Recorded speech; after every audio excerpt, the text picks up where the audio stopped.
നടി പെരുൾ യാദവിന് തെരുവുനായ്ക്കളുടെ ആക്രമണം. മുംബൈയിൽ വെച്ചായിരുന്നു സംഭവം. താരത്തിന്റെ അപ്പാർട്ട്മെന്റിന് സമീപം താരത്തിന്റെ വളർത്തുനായെ തെരുവുനായ്ക്കളിൽ നിന്നും രക്ഷിക്കാൻ ശ്രമിച്ചപ്പോഴാണ് യാദവിന് നായ്ക്കളുടെ ആക്രമണം നേരിടേണ്ടി വന്നത്. തുടർന്ന് ഗുരുതര പരിക്കുകളോടെ പെരുൾ യാദവിനെ സ്വകാര്യ ആശുപത്രിയിൽ പ്രവേശിപ്പിച്ചു. താരത്തിന്റെ മുഖത്തും കാലിലും കഴുത്തിലുമെല്ലാം നായ്ക്കളുടെ കടിയേറ്റിരുന്നു. വളർത്തുനായെ രക്ഷിക്കാൻ ശ്രമിച്ചപ്പോൾ 6ഓളം തെരുവുനായ്ക്കൾ ചേർന്ന് പരുളിനെ കടിക്കുകയായിരുന്നു. സംഭവം നടക്കുമ്പോൾ ഒറ്റയ്ക്കായിരുന്നു പരുൾ. 2004 പുറത്തിറങ്ങിയ പൃഥ്വിരാജ് ചിത്രം കൃത്യം എന്ന സിനിമയിൽ നായികയായിരുന്നു പരുൾ യാദവ്. പിന്നീട് ബുള്ളറ്റ്, ബ്ലാക്ക് ഡാലിയ തുടങ്ങിയ മലയാള ചിത്രങ്ങളിലും അഭിനയിച്ചിട്ടുണ്ട്. You're watching me on metromatney.com.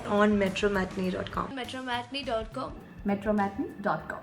Subscribe for more videos. Subscribe for more videos. Subscribe here for more videos. Subscribe now. Thank you.